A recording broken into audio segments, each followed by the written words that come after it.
know where the treats at. Is this the passing of the torch, right? Is this what this signifies? It comes down to that front office and what they feel is most important. The champ is here. We touched down from a higher plane. Why you made it here? We always look forward to that week because it was always intense. You know that we ain't coming back. We about to. The man, the myth, the legend, Dante Hall. My favorite player growing up was Dante Hall. I love you guys in the show, but Dante was my guy. Get to dashing because you done on the warfare.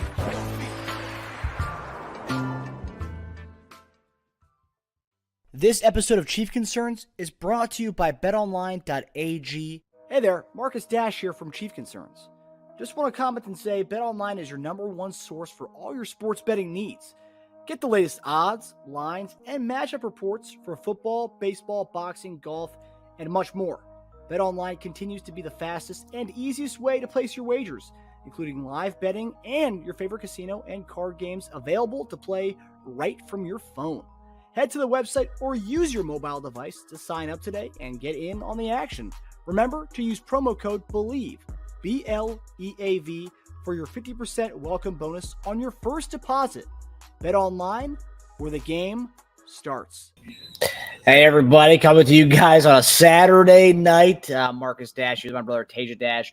JD, I messaged JD. I don't know if he's going to be coming on here, but it's an impromptu show because of the breaking news tonight and some good news. And I'm going to interrupt our broadcast here with a clip that foreshadowed what we're going to talk about here tonight. And for those who want Chris Jones gone, I ain't going nowhere, baby. He ain't going anywhere. So according to ESPN's Adam Schefter, Chris Jones has signed a 5-year deal with $95 million in guarantees. The details haven't come out yet on that. But according to NFL's network's Ian Rappaport, Jones will receive $32 million a year, so he collects $95 million over the first 3 years of his contract. Once final details are in place, Jones will have the highest average annual salary of any defensive tackle in NFL history. So Chris Jones, he got the bag. He got what he wanted. And for those who may have not wanted to pay him as much money, it seems like the whole trust in Veach thing for those people, I'm going to tell that. Trust Brett Veach. If you don't trust Chris Jones' plays, what he's shown on the field, then I don't know what to tell you. But, hey, you can trust Brett Veach as far as inking Chris Jones in here for at least a 5-year deal. I don't know how many years it's going to be, but at least 3 to 5 years with this whole thing. So I'm ecstatic. We can finally begin the offseason talk. Now that's out of the way. But tonight's a night to rejoice and celebrate keeping Chris Jones in Kansas City. Teja, we haven't seen you since Super Bowl week. What are your thoughts on this special breaking news here tonight? I guess I'm only around for the good news lately, huh? Yeah. I mean, when you called me and told me I was on the road, I was so happy. I like, we need to do a live stream. I was like, we signed Jones, and that was it's great. I'm so happy he does so many. Let's not even get into him, what he does on the field. Let's just talk about, like, it's great, especially now, to be able to have a guy. I'm hoping this, we've said with Jones' skill set, he can play well into his 30s. This will put him at 35 if he does. I've heard it's more so like a 3-year deal. But they did this so he can they gave it the 5 years so he can spread the bonuses out and make him an official highest paid DT. If he plays the whole way through, he'll be 34. You can always restructure later on. So he's here for 3 years at minimum. So that is amazing. And to have a guy that you draft, you keep.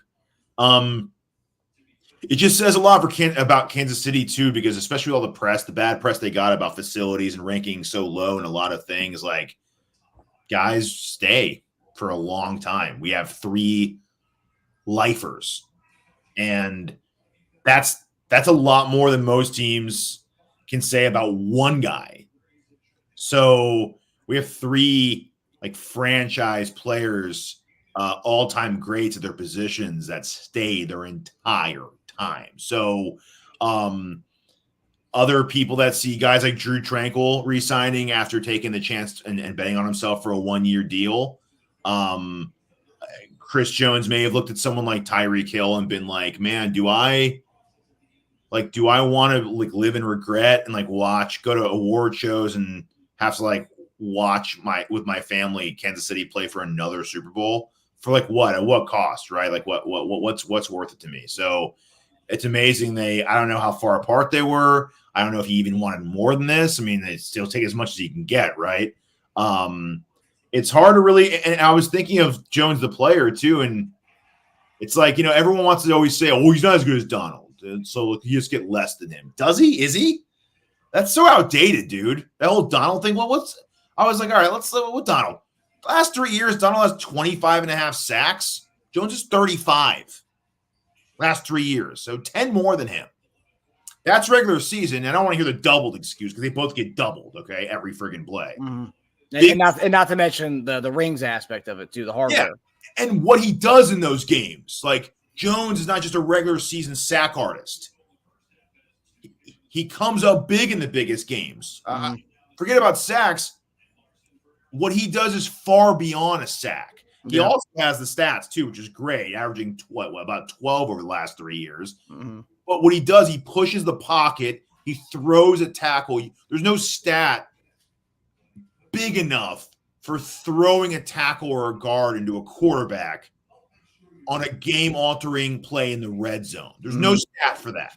Yeah, he's a disruptor. I think Chris Sims calls him like a professional shit wrecker. I mean, it's essentially what he does. He ruins offensive game plans. Yeah. He's a game plan ruiner because you can draw up the perfect play and it doesn't matter.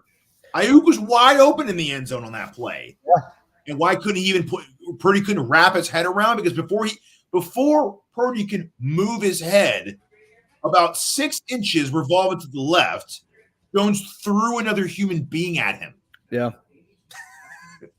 That's incredible. What's amazing is, as lifelong Chief fans, as we are, as everybody in the chat is, I think everyone can kind of agree. It's very much like winning back-to-back Super Bowls and much like being in this dynasty period. It's like really heartwarming to say that we're going to have in the world of sports that it is now, that guys don't stay with their teams for their whole careers. We're going to have 3 guys, potentially, right? Everyone thought Brady was going to stay with New England forever. I mean, he did for the most part. But we're going to have 3 guys, Jones, Kelsey, and Mahomes, are going to be lifelong Chief guys. And that's, in this day and age in sports, that just doesn't happen. And it's refreshing to see that. And it's also refreshing to see that our owner, and kind of what you were talking about, he's been coming under fire, under scrutiny, being called a cheap guy, not willing to pay his guys, not willing to pay for facilities.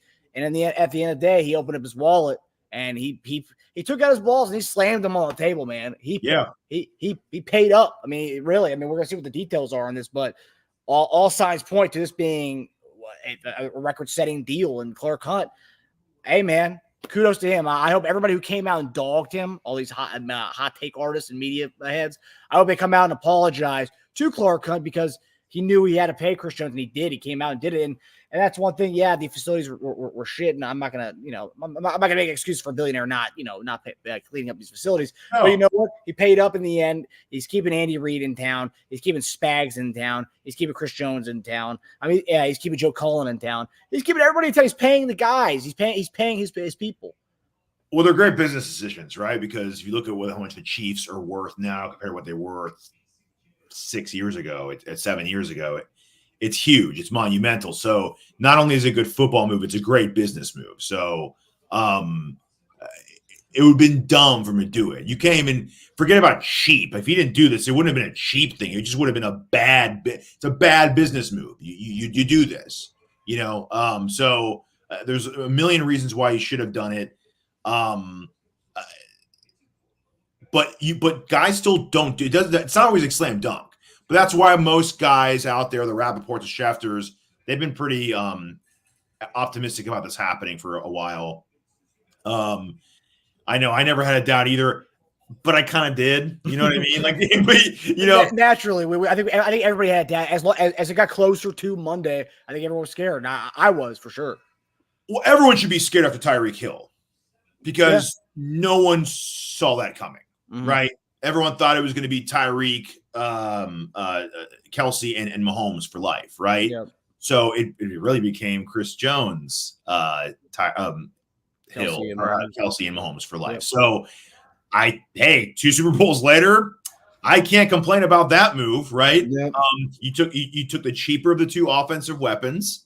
And it was just a genius move to get to cut bait on the guy who's, I mean, Hill's, game plan proof. I'm not going to say he isn't, but in a time where they are trying to take deep balls away, you kept his safety fallback option, and you took the most important player on defense, and that's where you went with that. Those are your horses. I cannot complain with that decision. It's been amazing. It's been 2 Super Bowls since then. And they continue to make great football moves. And it really instills confidence. This is why when I always get in debates with other team fans, they want to get into like a tit for tat. Well, you guys did this. Well, you guys did this. I trust my coaching. I trust my management team. And we have the track record. I can say I'm not a homer for agreeing with them. They've won me over. They've won the entire league over, really. So no one should be doubting them on TV at this point. I mean, you have to have sake of argument. It's fun. But we did have a doubt, not because I think they would make the bad decision, but because I think with Mahomes back there, you can always make an argument that will be okay. Imagine if Jones's number was just too high. Hey, man, we heard that the Raiders are going to offer us 36 a year. Can you do that? And we're like, no, we can't. And then once his Katz brothers leave the room, your assistant GM goes, hey, Veach, we have Mahomes. We'll be all right. And you know what? I wouldn't blame Veach for being like, all right, yeah, you're probably right. We'll be all right. But they didn't do that. Yeah. So I'm reading here now, just getting more updates are coming in. This whole thing's dropping. But Sam McDowell of Kansas City Star, he tweeted saying the Chiefs also believe he would get more in the initial 3 years if free agency hit Monday. So if he got to, that was the whole thing. If it got to Monday, shit was going to hit the fan. He was going to get a bag from someplace, and a lot of people speculated as the Vegas Raiders. And I feel bad for, I don't know if anyone here, because everyone in the chat knows is on Twitter all the time. Anytime there was a Chris Jones related tweet, it was Raiders fans always at the top with these Photoshop photos of him wearing silver and black, which looked disgusting. I want to throw when I saw Chris Jones in a silver and black uniform. But yeah, it broke a lot of other teams' hearts today. I also saw Bengals fans photoshopping Chris Jones on their jerseys and stuff. It broke a lot of fans' hearts today. But I'm also reading here that pretty much Sneed's going to have to be traded now for this to happen, for this Chris Jones structure to work. He cannot play. That Sneed will not be able to play on this tag. Also expect a significant Patrick Mahomes restructuring, and either one of Jawan Taylor or Joe Tooney to restructure as well. It's probably going to be Tooney based on the fact that Jawan Taylor is a flat contract. So. Yeah, which, I mean, we can have whole episodes on Jawan Taylor's contract. No. Another day. But tonight's a night to rejoice about Chris Jones. Don't false start on that one. Yeah, I won't. That's a good one. I like that. You like that? Yeah. But no, I honestly, I was expecting something to happen tomorrow, not tonight. But when I saw the news, like, shit, man, like we got to rally, get a live stream up for this to react to this one, because This is huge. This is not only is it huge for Chris Jones and life changer for him and his family, generational wealth forever and ever. Amazing. He's earned it. But as far as being a Chief, and I alluded to it earlier, I said it. It's just that the fact that we're going to have guys who want to stay in Kansas City. Never have we had that. We haven't had guys who want to stay here. Yeah, you had the low-level type guys, not stars, man. We have just star power here. It helps being in the middle of a dynasty. Yeah, kind of. Yeah. I love that they didn't wait, because you don't want them to. Damn right, Doug. We're enjoying every moment of this, baby. We're gonna rejoice, celebrate, freaking pop champagne, get the Malibu out. Let's go. You didn't want Jones to see what else is out there, right? I mean, he wanted to stay, said all the right things. but you didn't want him to get tempted with that. It's like, damn, like, wait, hold on. We were talking about 32. This guy's saying 37. You can speculate that all day long, but when it's actually the dotted lines in front of you and you're mad that they didn't give it to you already, and it's like, I've done this for you, but you're not giving it to me. And let's say maybe the Chiefs go, all right, we'll give you that. Maybe we have to give him more. And maybe he's like, you know what? I had to ask. I had to beg. I'm not doing it anymore. You don't want to get to that point. So it's good that, they had a number in mind they were happy with. We gave him the number, and that's it. Could you have gotten more? Whatever. Of course you could get more. You and I were talking about this the other day. Yeah, dude, you could get more from a team that's going nowhere. Yeah, no shit. Yeah, Carolina can give you $40 million. Someone will give you $50 million. Do you know what you're going to do with that $40 million? You're going to be a top 5 pick next year. Is that what you want? You want to be a top 5 pick and get $40 million? Go for it. So we'll give you 32, which is still the highest paid DT, and we'll give you Super Bowl rings. How much is that ring worth when you pawn it off, right? A lot more than the money you get back for it, okay?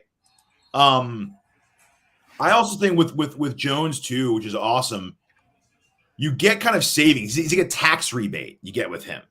So you don't see it now. You have to spend the money now. But come like tax season, we're in tax season right now, guys. So enjoy. It'd be a great time for you to plug a tax ad that you have. Yeah, we're not sponsored by TurboTax or anything. While you're doing taxes, yeah. Anyway, I kind of feel like you get a rebate for him. Like you sign a lot now, you spend the money now, but then later on you're like, oh, we don't have now. We can save on the second D tackle position.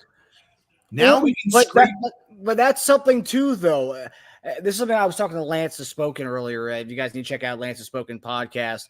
I know he's hit or miss in the Chiefs Kingdom community. I love the guy. That's great. He's the best, but I know a lot of people, and he's a very divisive guy for some reason. I don't know why. He's the best though. Polarizing. Lance is great. I know he's the best. Program. He's a friend of the program, big time friend. But no, we were talking earlier, and we were talking about because we were assuming this was going to happen. We don't know when, but it was going to happen. He was going to stay. We were talking about draft needs and where we should go. And I brought up an interesting point here, not to pat my own back here, but I brought up an interesting point. We talk about, getting another weapon on offense, another receiver to give some life back to Travis Kelce. So he's not having to put the whole offense on his back as far as a receiving game. How about we try to prolong Chris Jones' career? Now that we have a big time investment in him, how about we try to prolong his career by putting someone of significance right next to him? And that's why when I'm doing my mock drafts, I haven't really gotten to the crux of the mock draft season yet. Oh, I have. I know you have, but I'm talking about getting a guy at D tackle, and I'm saying round one, even with Chris Jones, round one, getting best DT available, having a significant guy next to him. I mean, look, I know Aaron Donald, but Aaron Donald, they drafted Kobe Turner late in the draft last year. It was like 3rd or 4th round pick, but he was great. And JD actually mocked us to get him last year's when we did our shows mock. He was great next to Donald. How about we get another DT to kind of prolong Chris Jones' career and make this last 5 years last? And I think his playing style, we talked about this, Chris Jones can play till he's 38. I know you give a different type of Chris Dolman, other DTs that you compare to, and some of these guys played till the late. I think well into his mid-30s. Yeah, so that's very high level. Let's try to prolong this guy's career and get him a sidekick, not the Derek Notties of the world. I mean, and right now, if you look at our roster right now, the only DT we have on our roster, on active roster, I'm not even talking about like Isaiah Buggs. The only guy we have next year is Neil Farrell.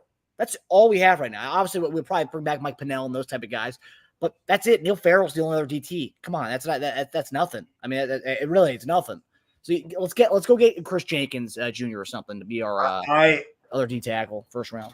So speaking of this, it's a great point. Speaking of mocking, I've been spending most of my D line time researching guys who are projected who can play tackle and end. And I think we want versatility there. A, Jones can do it, so there's no reason why we look for someone else who can do it. B, Omenahu's out for maybe a fair part of the season. So you have a guy who plays end with Felix, and then you have him kick inside and start and be a badass at D tackle next to Jones when Omenahu comes back. So I think it's important to get a guy, if you're going to go high, who can do both. Robinson out of Missouri, fits that mold. That would be a first round pick. Yeah. And they do love drafting the Kansas, Missouri guys. I mean, Fisk out of Florida State, another second round pick, probably around our time. That's another guy I've been looking at. He can rush off the end. He can rush off the tackle. He's relentless, killer motor. Imagine who Fisk, Jones, and George. Man, that's a killer front four. Yeah. And anyway, and not to mention, I mean, FAU, you don't want to put too much pressure to have to be the guy, but we did draft him first, so he does have to step up and be that end anyway. But if you got a guy who can play both, he takes some pressure off both of them, really. Yeah. But I'm more talking about the Sneeds of the world. We don't have when you have the tax rebate is everyone behind him. Not I wouldn't say becomes expendable, but he's like we've always called Jones the Mahomes. Yeah, he's the Mahomes of the defense. So what the contract tells you that now. Yes. So what you do with Mahomes is you say, okay, you're so good. We don't want to give you nothing on offense, but we don't have to like, give you the hills. I don't think you need a hill to be Mahomes. But who's Jones? Is the Kelsey though? Jones doesn't really have a Kelsey. Well, I mean, Carl Offis is becoming a Kelsey. I mean, he's young, but Bolton behind him. He's got guys behind him. My whole thing is I'm tired of punting on the D tackle spot. I mean, because we tried. I'm talking about behind him though. I'm talking about like cornerbacks. Okay. And this is where I go to Sneed. You don't have to pay Sneed anymore. So Sneed's gone. I think they have multiple offers for Sneed. I think they already have offers on the table. I think they're just choosing the best one. Does this kill their leverage a little bit because people know that he has to be traded now? Maybe.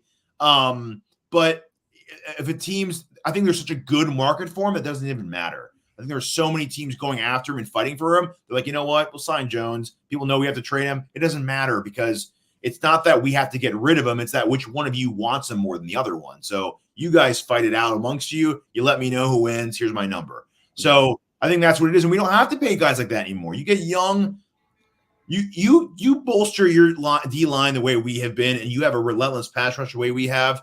Just get guys and maul guys at the line of scrimmage. Quarterbacks aren't going to be able to find anybody. That's what we've been doing. Just get more guys who maul people at the front lines who are physical. We have plenty of them already, big guys. I say another like second or third round or maybe fourth round in cornerback, which I've also been looking at. And then that's it. You can save other places. So that money that you give Jones, you're going to make it back at other positions. Yeah. I'm curious. One of the things I'm curious about is to talk more about this deal happening. Obviously, I'll play it again, but for those of you who missed the opener of our emergency podcast tonight, this is what we went back to this with Chris Jones when he foreshadowed this signing on this Saturday, beautiful Saturday night. Chris Jones foreshadowed this about a month ago. And for those who want Chris Jones gone, I ain't going nowhere, baby. I want to know, and when he has his press conference, I'm sure in the next couple of days, I want to know at what point. I want to know about the cryptic tweets, why he was doing that, if he was just messing with Chiefs Kingdom because he knew this was going to happen. He already had this deal on the table. I mean, because he kind of let us know a little bit during that day when he was drunk on stage.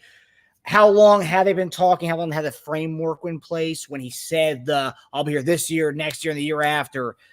Like at that point, was the contract already on the table for him? Were they just working out like the finer details and stuff that hasn't come out yet? I mean, those are questions I hope our Kansas City media asks him during the press conference this week to announce this big signing that he's going to have. But man, those are some of the questions I want to know as far as how long because I mean, Schefter said the talks have been great since the Detroit game last year. Veach has been on top of it with the Katz brothers. So there's obviously been constant communication throughout the entire year. I'm just curious, how much did he know at that parade at that given time? I also want to know when he finally went to bed after that parade, how long did he sleep for? He must have been out cold for like a day, dude. He didn't return calls till like the next day after that. He was like a hibernating bear after that thing. Well, I don't know because Kelsey looked like he was the drunkest dude on that stage that day, and he went. Yeah, that's true. And he went to dinner like a couple hours later that night. So I'm sure that those guys probably took a nap and was I bet he didn't have a drink at dinner after that, by the way. That's the one where you go to sleep, you wake up like 7, you're like, I'm going to eat, but I'm not drinking anything. Just let them know. They're all ready to go. But yeah, like when you think of this signing, obviously take out the Mahomes signing. Is there a signing that you could think of in Kansas City that can kind of come to this, like that you think of when you think of like a guy who re-signed to stay in Kansas City? Nah, because the stakes have never been this big before. We never had a guy impact the biggest games like this on one side of the field. We haven't been in that big of games like this. So, no, this is all new territory for us. And when you're in such new territory, I see why they're just like, we need to get it done. That's what they kept saying to each other. Every time they got on the phone, Cats are douchebags. We got to get this done, man. I know they're terrible. You know, they call on the phone. They're like, oh, dude, I don't want to ever talk to these guys again after we get this deal done, by the way. Do we have any other Cats clients on our team? No, thank God. Goodbye. I don't know if we do or not. But wasn't Mike Dana is Dana one of his guys? Dana's gone. Dana's gone. Exactly. Yeah, there's no way. Look at Cats like, you want to talk about Dana while we're on the phone? No. Click. Yeah. But it's just you have to get it done because we dodged bullets and with not signing Hill and getting by, we're just so close to getting rid of a little too much and shaving a little too much off. So it's like, okay, we need to keep Jones. We'll figure it out after that. He's our figure it out guy. It's like we have Mahomes in the figure it out side on offense. We need the figure it out guy on defense. That's who it is. I think we have it figured out right there. Don't screw it up. Figure out the rest. Yep. So I think that's what it came down to. I also think with Jones, last year and around the Detroit time, I think he was I think a part of in his head, I think he was saying, I'm gone. I think he thought maybe I'm gone. I'm not going to be in Kansas. I'm not going to finish my years in Kansas City. At what point? The Detroit game? Yeah, just around that time when contracts broke down and they were like, all right, how about just it's renegotiated 1-year deal. Just let's get this done for this year. When he signed that, it was like, all right, I'm signing this, but no more discounts. Got it. No more discounts. All right. Then he probably thought, okay, I'm probably done right now. And when you have that like close brush with that big of a decision, and then you have such a long time afterwards to kind of see it through, because he probably played most of this year thinking I'm not going to be with this team anymore. And when you do that, and the end result is winning the Super Bowl, you're like, what am I doing, man? This is great. Like it's like dying and coming back almost. Like, I played through leaving and this being my last time being here, and I don't want it to be. And why does it have to be? Let's just go. I think there was just a mentality of they want to get it done, we want to get it done. And we hear all the time it's so cliche, but I really think that happened here. Yeah. We're getting a lot of comments here. Michael Barasco, no way the three-peat would happen without Chris Jones. Well, yeah, no way. No. None of the rings we have right now would happen without Chris Jones. And then, yes, the potential of even getting a three-peat next year, yeah, it would.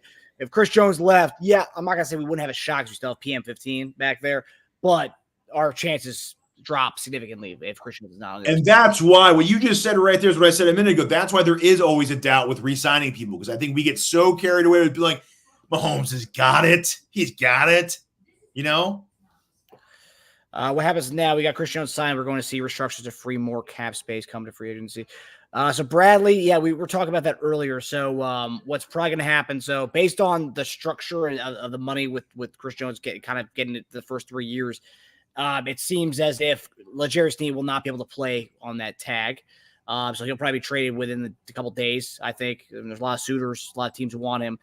And then a Mahomes restructure is going to happen, and either a Joe Thuney or a Jawan Taylor restructure is going to happen. That's what we're going to see in the next few days. And quite frankly, you're also going to see, I think Mahomes definitely restructured, because Mahomes is the first one to, because Jones, if you look at the timeline of tonight, Jones tweets out the two emojis of like the writing on a notepad emojis. The first person to quote tweet that was Mahomes with a smiley face, and then right afterwards, Jones says, "Let's go," and then you might even see a Reed extension too. Justin Reed. Yeah. Well, I think someone tweeted at him a couple days ago and asked him about that, and he said, we haven't talked about that, but would definitely be up for an extension. So, I mean, yeah, who wouldn't? So that's all our answers for you, Bradley. We can't really know more until we see more details on the whole Chris Jones thing. So, which should be coming out hopefully by tomorrow morning. Yeah, we'll see how it's structured. Nice Saturday night news dump. But yeah, I definitely think Sneed's gone. There's no if, it's when. Yeah. We don't want to be stuck throughout free agency with that price tag. So I think he's dealt pretty soon. Yeah. Mahomes, Kelsey, Jones, gotta have it. It's the recipe. Damn right, baby. Damn right, Will. MVS gone, Gay gone, CH gone. Nice job, Veach. I don't know if that's sarcasm. I'm gonna guess that's not sarcasm, but I'm gonna sarcasm. Yeah. You know, it doesn't make me think it's sarcasm. It's because MVS is in there. If the other two were in there, I'd be like, is this guy messing around with me? No, like, no, there's no way he's like, yeah, come on. Yeah, well, that's why I am gonna miss Gay though. I genuinely gonna miss him. But we're bringing Drew Tranquil 3 years, man. That's also another thing too. This offseason is very different in last year's offseason. Because notice besides Jawan Taylor move, which that's an outlier in itself for many reasons. But every other deal we had last year was a 1-year deal. This year, already two things knocked in, and we got the 3 years with Drew, and then 5 years with Jones. Two of the guys we had on 1-year deals last year both signed multi-year deals with us this year. Yes, yeah. So interesting to see if anything else falls in line with that. The Mike Edwardses of the world, who was tweeting yesterday saying he's not underrated. He's very much worth the money. So we'll see if Veach thinks so. Rookie wide receivers, at least 2. Linebacker, left tackle. Chiefs offense is now at 32 points now. Chiefs are going to be explosive now. I mean, I hope we could score 32 points a game. We'll see. Look at you guys. You guys are already moving on to the draft and like who we're signing. Like the Jones news lasted like 30 seconds. We're already on to the next thing, huh? I like where Baltimore Xanax is going. Guys. I like where Baltimore Xanax is going. Tonight's a night to rejoice, Baltimore, but I like where your head's at, man. That's how I am, too. I'm like, all right, that was great lunch. It's checked off. Yeah. So pizza? Tommy Sparks, Jones is the foundational piece player on defense, period. That's why this move was so critical, especially in the Chiefs' attempt at a three-peat. 100%. Couldn't say it any better. Cesar Noel Quignon. Hopefully I pronounced that properly. Tyreek Hill's not Mahomes' go-to guy in the Chiefs' offense. It's Kelsey, hence they trade away Hill. Yeah. I agree. Yeah, 100%. I think time showed that. Yeah. Hill was like his weekend car, his like Corvette he drove down the coastline. Kelsey was get to work car. Yeah. And run errands. Yeah. I mean, everyone's really ecstatic right now. I can't really describe that this happened tonight. I'm just happy now I can sleep. Chris Jones is going to be on our team now, and I don't have to worry about that anymore. We have a brother who's a Raider fan getting to texting us every day about, Chris Jones, Raiders. Like, okay, dude. No, I mean, what I kept saying when I heard the Raiders bullshit this week was, okay, well, Rappaport and Schefter both said verbatim that the Chiefs are working with it and things are progressing smoothly with Chris Jones. So once I heard that, I was like, okay, I don't really care about this other stuff. Chris Jones said during the Super Bowl week that he liked the Raiders facilities. Yeah, well, I'll tell you what, he doesn't like what the Raiders, what they do on the field. Because, I mean, this guy, Chris Jones, dominates the Raiders in his career being in Kansas City. So I don't think he wants to play in Las Vegas. And we saw it tonight that he's not going there. Also, what a lot of those fans don't get is Jones was sending those cryptic tweets out because he wanted to stay. You don't send stuff like that out when you want to go somewhere. You send it out when you want the people that aren't signing you to wake the F up and sign you. So, like, all those things, that was a means to an end. Like, you guys all fell for it. The people that go crazy for those is the reason why he sent those in the first place. Yep. I mean, we had a whole segment on his tweets this week, but it was more to tell everybody relax. Like, let's keep things in perspective here. Those critiques were getting on my I will say they were kind of bothering me too. But when I saw that Mahomes retweeted the hour-long phone call the other day with when he just said KC ... and Mahomes retweeted it, I was like, okay, that's good stuff. Mahomes will be retweeting something that he knows back. Mahomes Mahomes is the inside scoop with everybody. If you just call Mahomes and Andy on conference call, letting him know about any move that's made. Okay, so Mahomes retweeting that told me everything I need to know about that. Mm-hmm. Come on, guys. Chris got Aaron Donald 30 million steal. We need Reed, Agreed, and Sneed if he wants a ring. Yeah. He's gone, man. Yeah. It's unfortunate. I don't have bad things to say about JariusSneed. Just No, I'm not. It's just the reality. Sneed's gone. He's gone. It's business. Jones makes Sneed expendable, and that's the simple truth of it all. You don't have to spend that much on the guys behind you. I'm not saying he's easily replaceable, but because of Jones' skill set, what he provides, he is expendable. We can move on to a player of a similar skill set. Yeah, and we have dudes back there, man. We got a lot of young bucks back there who are ready to go, man. Yeah. I'm excited to see Chamari Connor's second year growth. Yep. Look at his measurables. His measurables are identical to JariusSneed. So when we drafted him last year, we're like, wait, could this be the eventual replacement to JariusSneed? Maybe. And we saw Connor dominate at the end of the season this past year. But then you got Jalen Watson stepping up, which is crazy. The guy played on a torn labrum all season long. Man, it's ridiculous. I'm here because All Chief Dub says, have a great night. There you go. Lewis Cuthbert. Oh, Lewis, I haven't seen you in a minute, buddy. Welcome back, buddy. But yeah, Tommy Sparks, I'll always love Sneed. Yeah, I mean, that guy was great. It's amazing, too, because we've gotten him. We've gotten Travarius Ward. Two guys. Travarius Ward's an undrafted guy. We brought him in. He dominated for us. Gets his bag in San Francisco. JariusSneed, 4th-round pick out of La Tech. And he came here, won a few Super Bowls with us. Now he's on his way. He's going to get the bag. So, yeah, he may not get the generational wealth with us, but he showed himself on a big stage, and now he's going to go get paid, and he's going to take care of his family for life. That's the nature of the beast of the NFL. I mean, you can't pay everybody. That's why it's such a big deal that we're talking about Chris Jones, because, hey, we can't pay everybody, but somehow we're keeping him around, and it's a big deal. That's why we had a breaking news show. Also, you pay players at positions that age well. And unfortunately, being a bigger cornerback with an injury history in his late 20s is not something you usually want to pay. You'd rather pay a D tackle who's just,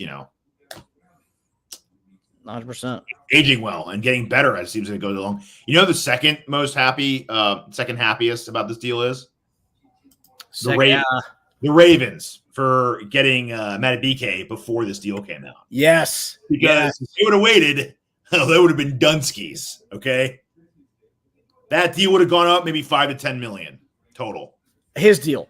Yes. What? Now I think about it, I think there was kind of a because all these guys talk to you, all these owners, GMs are all talking to each other. I wonder if there's like a war there. Like, are you gonna sign that deal first, or what's going on here? I wonder if they're waiting for that to happen before the Chris Jones deal. I wonder if that was what kind of the holdup was. All right, because look what happened. That deal gets signed last night. 24 hours later, Chris Jones' deal gets signed. I think almost exactly 24 hours later. Yeah. So I wonder if that was the whole thing there. We got the all Chief Dub peeps coming in tonight. Well, welcome to Chief Concerns, everybody. I love the all Chief Dub guys. You guys are fantastic. Yeah, we're rejoicing this news. Like I think everybody is right now. I have ESPN on, and they got college basketball on. ESPN's not even talking about this. It's the biggest news all freaking offseason so far. Yeah, it's being on Monday when they talk about the Cowboys for 30 minutes. I know. Okay, so last thing before we get out of here tonight.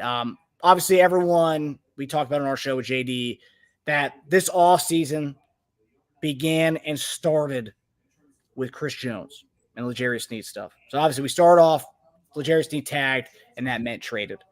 And then we go to Chris Jones. What's going to happen with that whole situation? Well, that's done now. And then obviously in the next 2 days, we're going to see the Mahomes restructure and whoever it is, who else restructures. Now, when that's gone and done, where do you go from there? Obviously, we talked draft. We got a month till that. Where do you hope to see the Chiefs front office go as far as the first thing off the board now? Do it. Chris Jones done. That's done. We trade Sneed. Sneed trade's done too. Then Sneed trade's done too. Where we do, or what do we target? First thing to do after this Chris Jones thing's all hammered away. So the offseason really begins now. Now we can actually go get other guys. Well, we don't. I want to see what kind of cap flexibility we have. So it'll really depend on that. Because of the size of this deal, which I'm happy it happened. Don't get me wrong. I think Gay's gone. I think we have to come to terms with people who are gone. Gay's gone. Dana's gone. Sneed's going to be traded. Allegretti's gone. Who else am I forgetting? That's just absolutely gone. You say Gay. Edwards would be the other one. We'll see about Edwards. I could see another maybe 1 year deal. The safety market does not help him. Poor guy. That sucks for him. But you know what? If you're going to get a 1 year deal, do it with Kansas City. I can't see you getting any less than you got last year. So if you keep getting 1 year, $3 to $4 million deals, take them, dude. It's easy for me to say, right? Take them, yeah. I could see Edwards re-signing for cheap. I would see. You got Noddy, Tershawn Wharton. Those are two D tackle because that D tackle room is pretty thin. Yeah, I see at least one of our D tackles getting re-signed, getting re-upped, maybe two of them. I definitely one of them getting re-upped. I think we see a lot of 1 year deals for us again, though. I think we prioritize the multi-year deals we need to. I wouldn't be shocked to see Bolton extended off his deal. We keep hearing about that.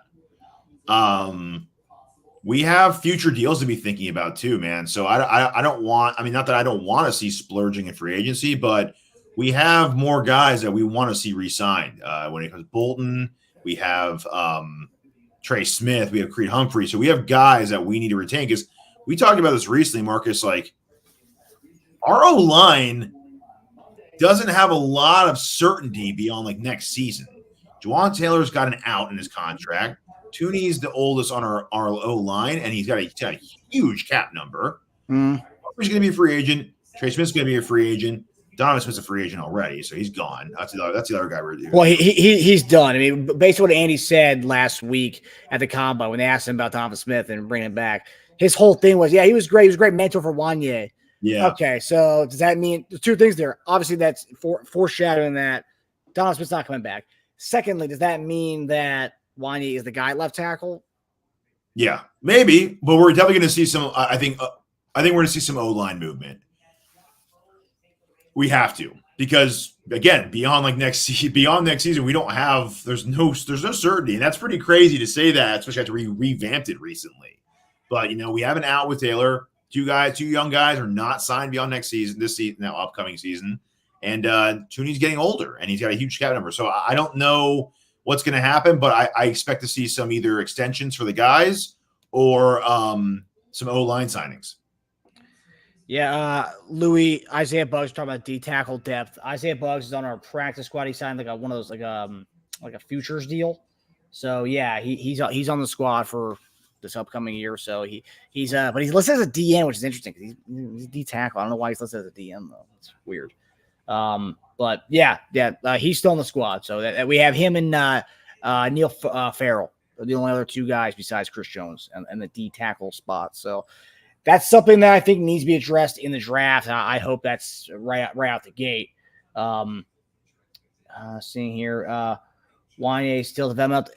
That's why, like, when I heard Reed say that, though, it's like, okay, if we're talking about, the question was about Donovan Smith, and his response was all about Wanye Morris. Do they see a second-year jump from him? That's going to be interesting, and that's also, too, cost-effective, because by having Wanye step up as that left tackle, it's like, okay, we don't need to pay for somebody. I know Tyron Smith's a big name everyone's throwing around out there as a 1 year deal. I would love that, but I don't know if we're gonna have the capital for that. Yeah. And B, is it more cost effective to run with Wanye and then maybe draft a guy in the third or fourth round? It's a very deep tackle draft class, so you draft another Wanye Morris type guy in this draft class who could be a little bit better, and then you have them compete for that left tackle spot. That's what I think might happen. Yeah, I think you're going to try to see some moves here to also not like home run the grand slams, but you're going to start to see some, like a guy like Mooney getting signed. Everyone loves bringing his name up. A guy like Mooney getting signed because it gives us enough flexibility to be able to draft best player available at any round. You don't want to feel like you have to go a certain position. So if we fill up enough holes in free agency, that we don't have to necessarily draft a certain position at a certain point. We can it opens it up for us. So I expect to see us to try to make moves to open the draft up a bit for us. But I do see no line. I would like I would like a Mooney. I also think we get a cheap running back deal coming our way. Running back is loaded, and we do have openings. So I've been a fan since the regular season. I brought up Eckler. I still can see that as a huge possibility for us. A 1 year hungry deal. I think we're going to get a 1 year bigger name running back come to us for pretty cheap. Yeah, I appreciate everybody from the all chiefed up crew coming in here today, all horned up. Hashtag all horned up, baby. Yeah, I appreciate all you guys coming in and talking Chris Jones with us. So you talk about the running back aspect of things, and I'm seeing a few names here. Shout out K Wayne, all opened up. Okay, all horned up, all opened up. Hey, I'm with both. I'm team both on that one. But so talk about the running back. So Jerick McKinnon's, I don't know. He could definitely come back on a 1 year deal. I can definitely see that. CH, I think he's probably gone. I think that's.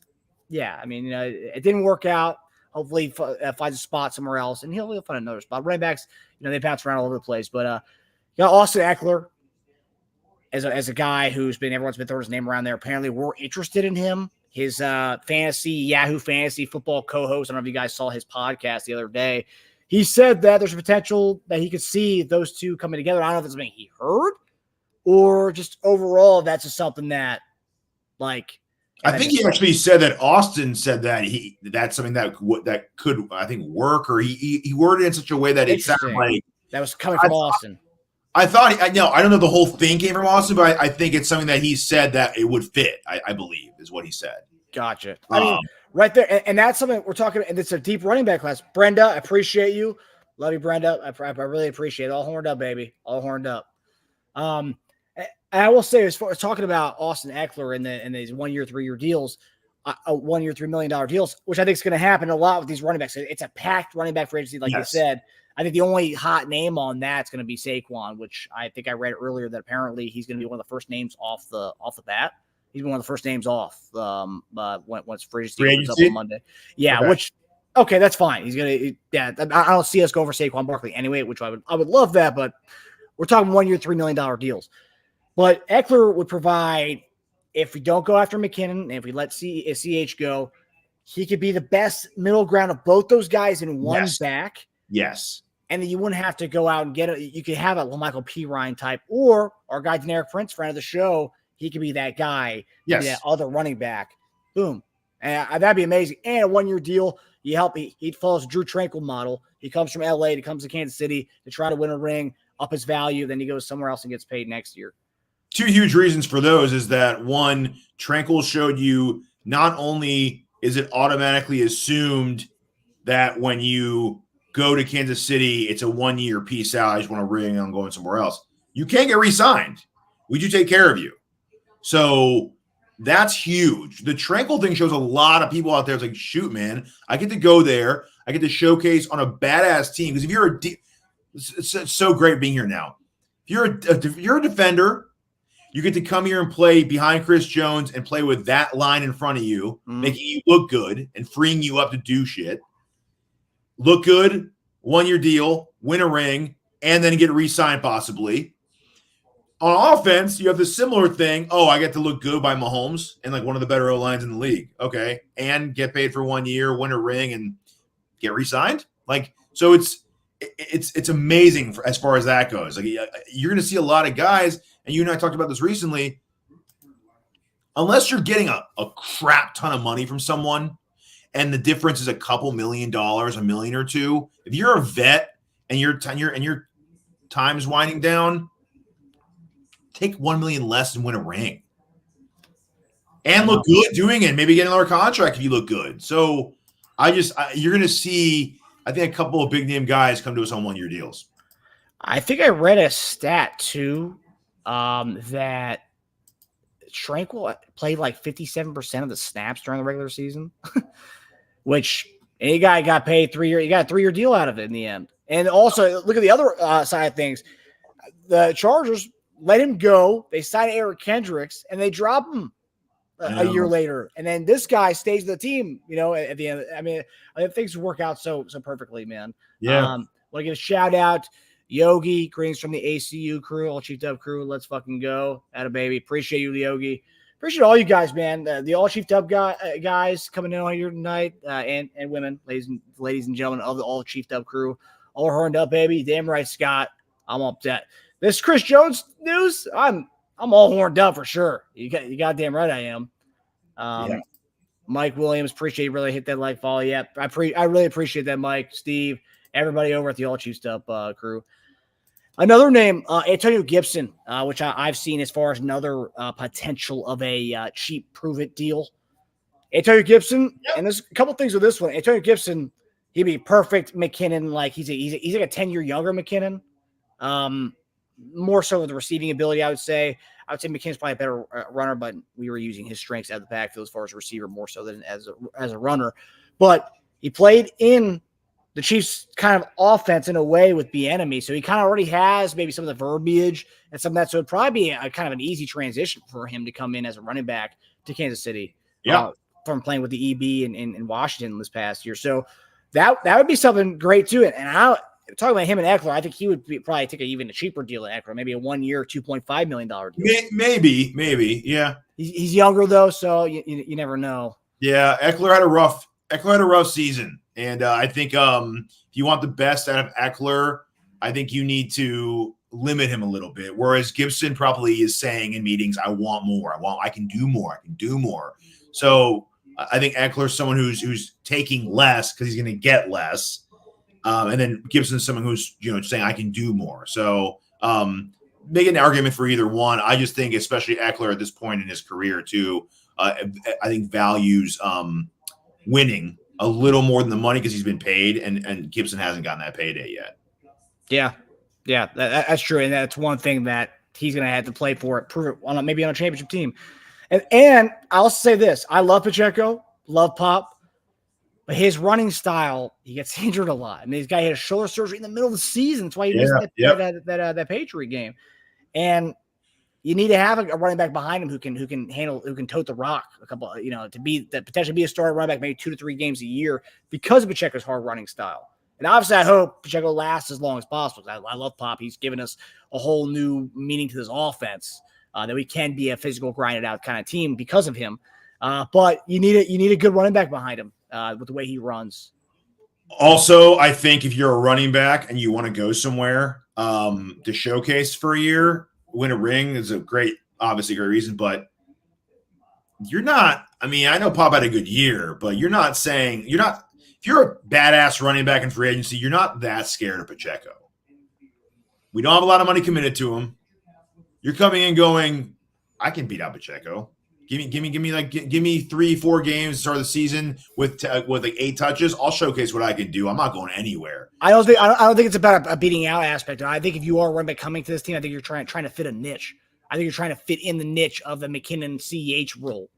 And 2 years ago, that role got him 10, 11 touchdowns for McKinnon. So I think that's what you're trying to do. I think we're full committee anyway. I think most teams are committee now, which is why a lot of guys aren't getting the money they want to anymore. But I think a guy saying I'm not going to be on the bench very much. I will be in the game a lot. Eckler will be used.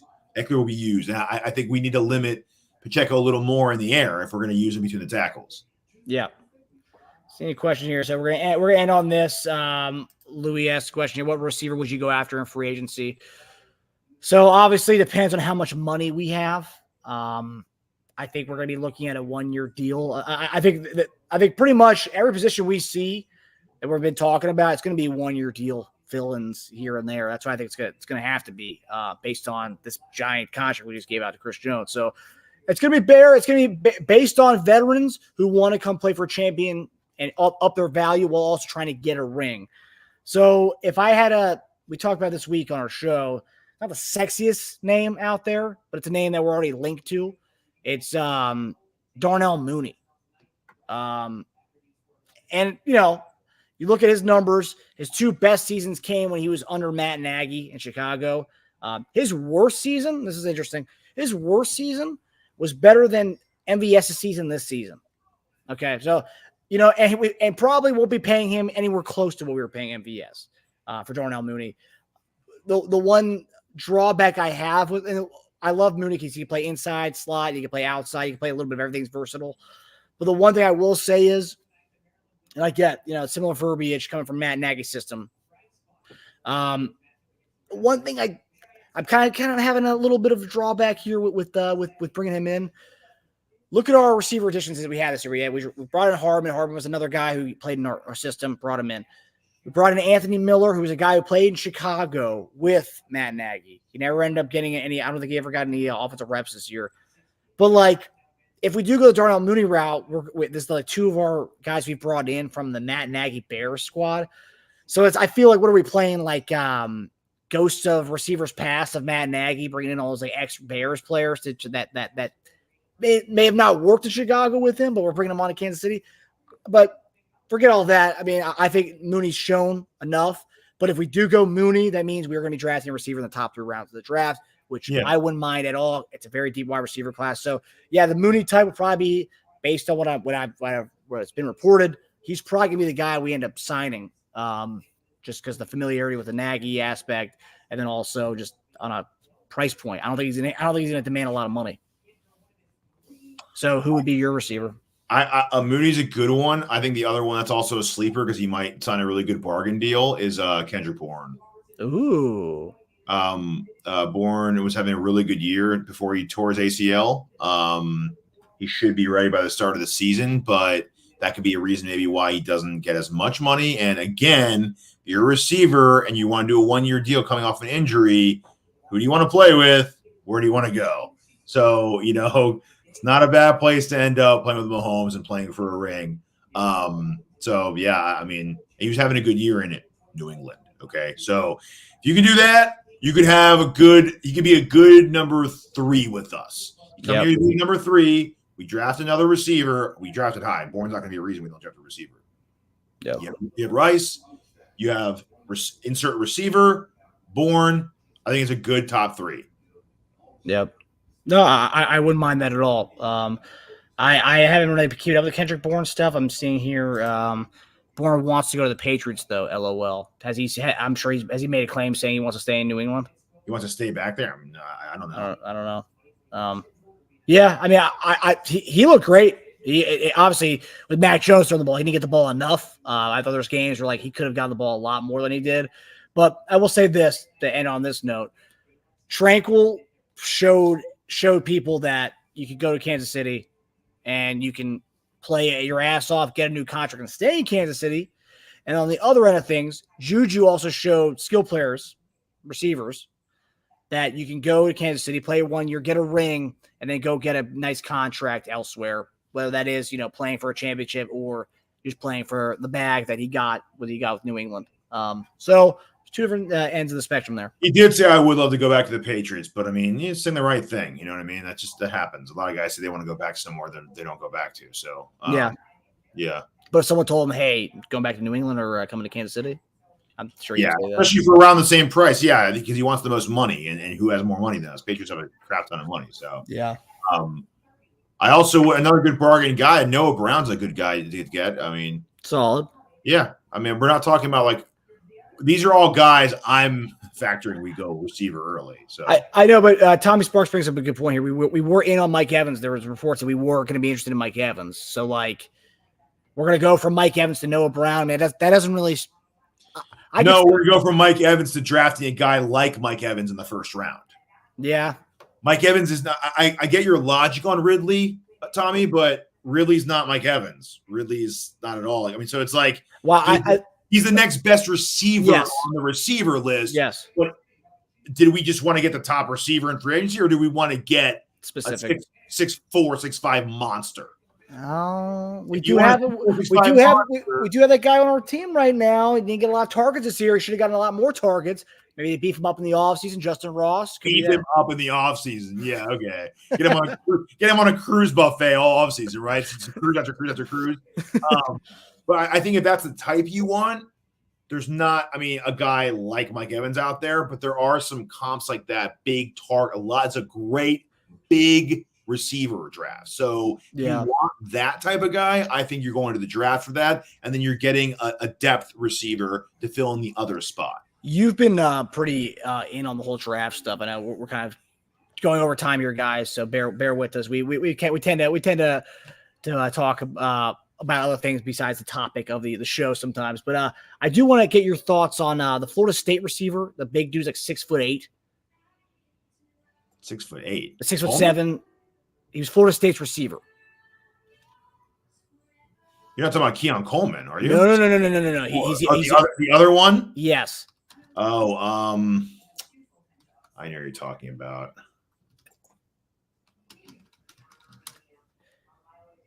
Yeah. God, what the hell's his name? He was a Florida State receiver. Anyone be in the chat? No. He was tall shit. He was a senior. He's in the draft. I'm curious as to where because I didn't really follow the combine stuff last week as far as measurables and all that stuff. But he was a top recruit coming out of high school. But Josh Reynolds could be a good third receiver since he was first serviceable for the Lions. Yeah, no, Josh Reynolds would be solid too. I mean, these are all the type of guys we're going for as far as guys who aren't going to be coming for a lot of money. Last name Rice. No, Keon Coleman. It was the other Florida State receiver. Not killing me. I'm gonna have to do a little. Not Johnny Wilson. Yes. Johnny Wilson. Yeah. Yeah. I think he's looking. He's not a first. He's not gonna be a first rounder. No. What round is he supposed to go though? Second, third. What he time and stuff? I don't really know. Let me see. Because 6'7", he's got a very, very Mike Evans kind of build to him. He was pretty sweet. Anybody Florida State fans here? Johnny Davis guy was Wilson. Johnny Wilson. Johnny Davis. The hell. 6'7", what 2? What's his measurables? 40 time 4.52, pretty good. See 6'6". Oh, that's what he measured in at. He's 6'6", 230 is what he's listed at. Dude, that's a big kid, man. Yeah, he's really big. Yeah, make him a tight end. Yeah, you know what? 4'5", 6'6", 230.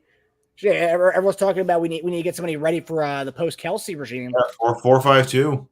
4.52. Yeah, he definitely improved his draft stock with that. Yeah. What are his knocks based on like some of the draft stuff you've seen? Because he'd be an interesting guy. I mean, if we're talking to Mike Evans' body type, no one has closer to Mike Evans' body type than that guy. I'll tell you, his player comp is Plaxico from what I see right here. Hey, dude, that's Mike Evans-esque. Yeah, for sure. Below average start explosiveness, kind of lanky, not very twitchy. Doesn't really have the great acrobatic catches. Doesn't work great in tight spaces, which limit him to outside alignments only. But I don't think that's obvious. You're getting a 6'6" receiver, dude. I wasn't planning on you being our slot guy. So, yeah. I mean, that's actually a dumb. That's like going on Yelp and saying they have bad parking. Okay, I don't give a shit about that. Like, how's the food? So, yeah, I mean, that's a good. I mean, that's a good sleeper second, third round guy. I love Keon Coleman. I'm a big Coleman guy. I love the fact that in his gauntlet, dude didn't slow down while catching those cross field passes, man. He stayed like 20 miles per hour the entire time. Didn't time well in the 40, but dude did not. When he was catching those on the run, like that's a Mahomes drill right there. Oh, yeah. That's a Mahomes drill. So I love that. Again, there's a bunch of guys that would just fill that role. The other guy, obviously, is the Brian Thomas. He's a comp for that kind of thing too. Let's talk about guys who could take a 1 year type of cheap deal. Michael Thomas. Yeah, there's drawbacks to that. Obviously, he's injured a lot, and he's like injured every year. I mean, if we could bring him in on a 1 year, $3 million deal, which I think he'll probably go for a little bit more. Yeah, sure. Yeah, I mean, here's my thing with that. So Tommy Sparks says no on Thomas. I mean, if we're getting a 1 year, $3 million deal, yes, I'd be in on that. But it was probably a 1 year. Still drafting one high. Oh yeah, yeah. I think regardless of who we sign, even if it is a Hollywood Brown type, I think we're not going to be doing this whole 1 year fixed type guys that much anymore. So I think if we do this 1 year fill-in type of guy, we're going to draft a guy in the top 3 rounds of the draft. This being a really good receiver draft class, so you have Rice and you have whoever this next guy is, and then you have a veteran that comes in. I'm curious in the chat. Obviously, we're talking about Michael Thomas's, the Josh Reynolds' types. Hollywood Brown, is that a name that makes everybody kind of horned up? Does anyone get horned up on the whole that horned up at Scott? Yeah, I know. Anyone get horned up on Hollywood Brown? How's everyone's taste on that? Because Hollywood Brown, we were interested in him when he came out in that draft for Oklahoma. I remember we were interested in him. I was loving that. We didn't obviously get him. But what are your thoughts on Hollywood Brown? What do you think he would I think he would demand a pretty good amount of money, but I could also see him taking like a 1 year deal. Because of the receiver market the way it is, I mean, it just screams you got to draft him. I'd rather draft than overpay. I'd rather go for the cheaper guys myself and draft and find your guys. I know we haven't had the best luck in the world. I mean, Rice really saved that, but I'd rather get bargain guys than go for the really big name guys that we kind of hope for. Because if you swing and miss on Thomas, if you swing and miss on Bourne, that's not backbreaking. But if Brown comes in and performs as another regular season Sammy Watkins, that's not good. And we can't afford that with all the top heavy guys we have. We need sure thing hitters. And you know what, man? I think more than ever with the inconsistent receiver play, we need a bunch of guys out there around Kelsey who can catch balls and do something with it. Yep. Who can grab and snatch it and do something with it. That's why I love Coleman so much, because he's just a ball snatcher while running full speed, man. Renfro, if he gets cut from the Raiders, another good cheap guy I would love to have in here. Good route runner, can just get to that middle area, find a soft spot, and become a really safe guy for Mahomes to catch balls with. So that's what I'd rather have. Yeah, no, that's true. Anyone can and will get us excited compared it to last year. 100%. Yeah. That was pretty. I mean, that was rock bottom for a receiving core, and I think that Mahomes is never going to let that happen again. Yeah, I mean, if Thomas falls, I mean, he's the consensus best guy after the top 3. It's going to give us a tough decision. I saw some pretty prominent draft analysts having us trade up like 5 spots to get Thomas in the first round. But Thomas, there's just so many pick your poisons, man. You have Thomas, you have Keon Coleman, who are bigger guys. You have speed threats and Worthy. If you want to just go like just fast as hell guys. Mitchell from Texas, another kind of big 6'4" guys. You have 3 6'4" guys to get. Yeah. 3 of them. And then you have who I love. McConkey of the world. I love the McConkey of the world. So McConkey is just he's a guy who's not going to blow you away. I actually did. That's what I think he did. He had incredible testing. So on top of it all, he tested great. But he's just a guy, I've said it on Twitter a million times, he provides a skill that Kelsey has given us for so long that it's not going to be easy to replace, which is even though the entire defense is looking at you, we have no idea where you're going, and you're going to get open. That's just it. And McConkey kind of has that. He'll shake you loose, and he'll just get open. And the best cornerbacks in college football couldn't stick on him. Yep. And those are the guys that are going to be guarding him for the next 7 years. And if they couldn't stick with them with the college quarterback, they're not going to be able to stick with them with Mahomes back there running around in circles. Yep. Todd Boyd thinks he's going to get a big contract. I know someone's saying he has a great career drop percentage, 2%. I think he will. It's because of the receiver market. The receiver market, dude, really is going to get paid. Brown's going to get paid. Dude, Mooney's contract predictions are pretty high. Really? I saw. I've seen anywhere from like 9 to 11 million a year for him, dude. Jesus, man. Yeah, I'd rather have Kendrick Bourne for like 4 or 5 million. Not even a question. I'd rather have Noah Brown for 3 million than Mooney for 10 a year. Crazy, man. Yeah, I just think it's so reactionary. I get a bunch of guys. Get Renfro in here for cheaper. Yeah, I want Jerry Rice's son for that reason, but I also want Jerry Rice's son for the reason that we have Jerry Rice and Brandon Rice on the same. Brandon Rice and Rashee Rice on the same team to have two guys last name Rice, the Rice brothers. I mean, Rice and Rice. Come on, double Rice. This draft's loaded. You're going to see a lot of teams first 2 rounds going crazy on receivers. This might be a receiver. If there's a receiver bet online, I'll look to take it. There's going to be a crazy amount of receivers going. Yeah, Corley, another guy right there. Devontae Walker, North Carolina, another guy who's going to go early. The one from South Carolina, I forgot his name. Like it. Yes, like it. There you go. Another one. People are huge fans. Another kind of like shifty, can't stay with him is Purcell from Florida. Another guy who actually measured great in the combine. There's so many guys out there, dude. You're gonna just it's a for our needs, it's a great draft. Yeah.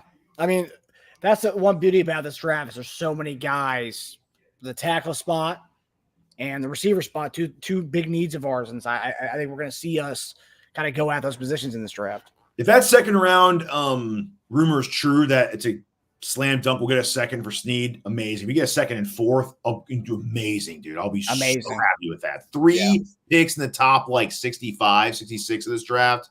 Good to go with me, man. Yeah. I mean, a great way to start the offseason. Keeping Jones in town for a while and then getting a second round pick for Sneed. Yeah. And potentially maybe even a first. Some people are saying potentially maybe get Cardinals' second first round pick. Yeah. If there's that many teams that are vying for him. I think that's us trying to get a first round pick. Yeah. I think second, like, oh, hey, you going to see that rumor? We're probably getting a first round pick. You're not getting a first round pick. All right, give us a second and a fourth. Throw in the fourth. You don't need that fourth. Come on. We'll take it. Who do you want there? You don't want anyone there. Give us a fourth. It's Veach season, man. Get your swim trunks out, everybody. Fantastic start to it. It's gonna be a fun. It's gonna be a fun Veach season. So get your swim trunks, get your sunglasses, get your sunblock, get your sunscreen, get your towels. It's Veach season. We're going to the beach, baby. Get your popcorn ready because it's gonna be a show. Exactly. The rat Trello owns his mouth. But all right, everybody, that does it for us. We're going to end here on some words of wisdom from our guy Chris Jones to send off our show. It was awesome having everybody on. Love having all chiefed up crew coming in here and the fans. We see you guys more regularly. We do a show Monday night live. We do a show Wednesday night live, and then we have clips and stuff throughout the week. But it was awesome having everybody in here tonight. And we'll be doing a show for Bleacher Report this week as well. But that'll also be on our channel after it's on Bleacher Report. But we're going to leave it here with words from our guy, Chris Jones, and we'll see you guys Monday. Take it easy, everybody. Later on. And for those who want Chris Jones go, I ain't going nowhere, baby. Hi, everybody. Thanks for watching. Subscribe here to get the latest from the show. Also, be sure to check out the best clips from Chief Concerns. And if you prefer to listen to the show, subscribe and